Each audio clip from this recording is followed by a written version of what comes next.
On the 24th of January 1536, 44-year-old Henry VIII suffered a nasty jousting accident at Greenwich, where, according to a contemporary report, both he and his horse fell so heavily that everyone thought it a miracle he was not killed.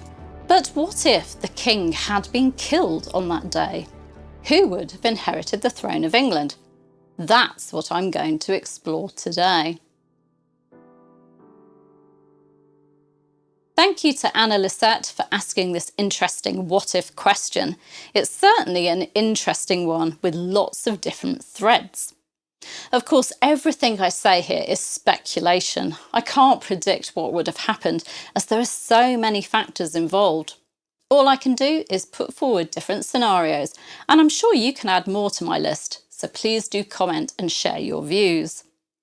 In January 1536, Henry VIII had 3 children: Mary, his nearly 20-year-old daughter by his first wife Catherine of Aragon; Henry Fitzroy, Duke of Richmond and Somerset, his 16-year-old son by his former mistress Elizabeth Blunt; and Elizabeth, his 2-year-old daughter by his current wife Anne Boleyn. Although he had 3 children, only one of the king's children was presently legitimate, and that was little Elizabeth. Parliament had declared Mary illegitimate and removed her from the line of succession following the annulment of her parents' marriage. And although Henry Fitzroy had been acknowledged by his father as his son since his birth, hence his name Fitzroy, fils de roi, son of the king, and he'd been given a double dukedom and very much favoured by his father, Henry VIII had never taken steps to make him legitimate or to add him to the line of succession. Parliament had made Elizabeth the king's only legitimate child and his successor. She was next in line if Henry had died in 1536. So let's look at what may have happened if that jousting accident had finished the king off. Scenario number 1 is Elizabeth becoming queen with a regency council helping her to rule. I think this would have been similar to what happened 6 years later in Scotland when King James V was killed and his 6-day-old daughter Mary became queen. She had illegitimate siblings but was the king's only legitimate child and so became queen, with regents helping her to rule until she reached her majority and ruling on her behalf while she was in France. Her mother, Marie de Guise, was regent at one point, so perhaps Anne Boleyn would have acted as regent for Elizabeth, although I think there would have been some opposition to that. What do you think? She certainly would have had the support of her brother and father, George Boleyn and Thomas Boleyn, and the likes of Archbishop Cranmer. But would Anne have had Norfolk's support and that of Thomas Cromwell? I'm not so sure.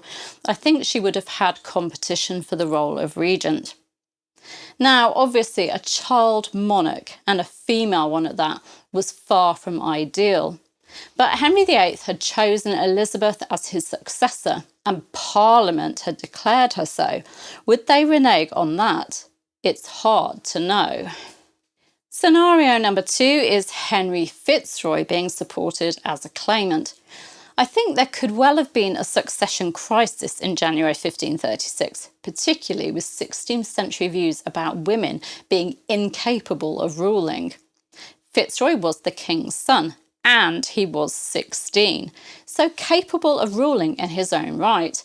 He was married to Mary Howard, the Duke of Norfolk's daughter, so I can see Norfolk, who was no friend of his niece Anne Boleyn by this time, supporting Fitzroy and rallying his friends and colleagues to do the same.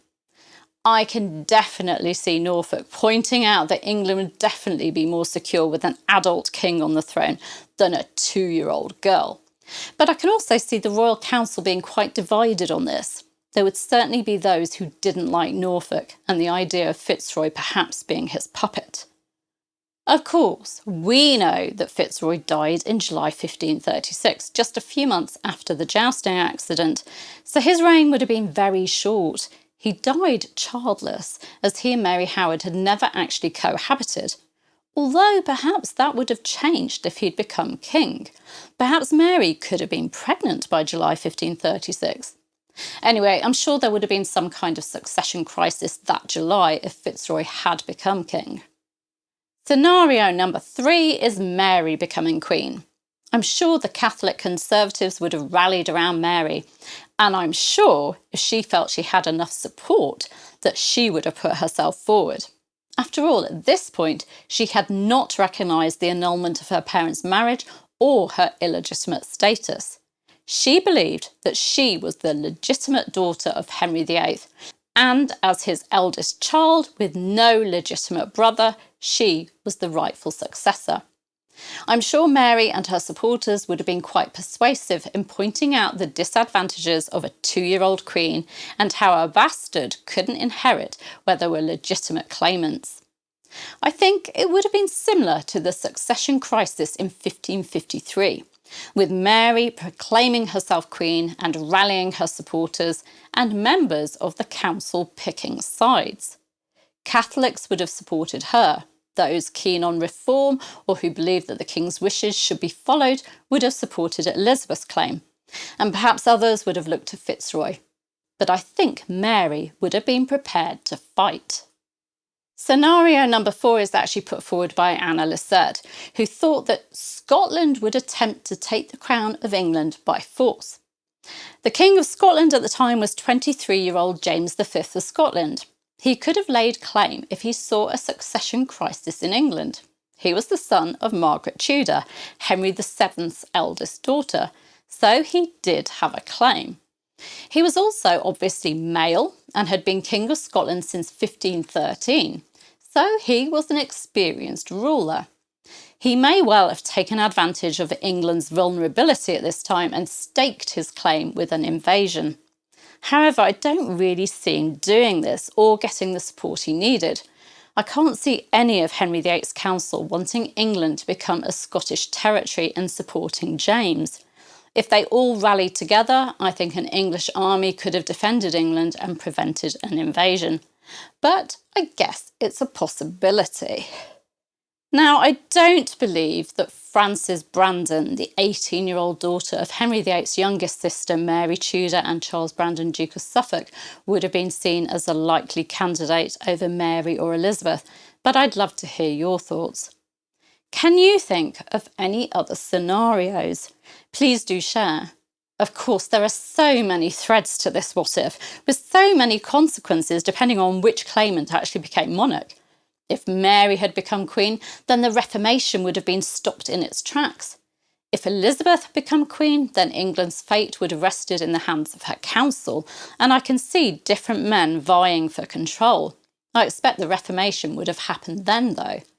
And if Fitzroy had become king, well, there would have been trouble in July 1536 when he died. I expect another struggle for control would have happened. Anna Lissert also asked what would have happened if Henry VIII had survived, but with life-changing injuries, which prevented him from ruling. I guess it would have been a bit like what happened with King Henry VI. Anna Lissert wonders if there would have been civil war like the Wars of the Roses, and it's certainly a possibility. I'm sure different men would have fought for control of the king, fought to be named protector. One would rise, then be brought down as another rallied support against him. Yes, I do see civil war as a possibility. But what do you think? As I said, I can only speculate and share my views, so I'd love to hear what you think. And I'm pretty sure I've missed some scenarios too, so please do share your thoughts. I'll see you soon. Take care. Bye-bye.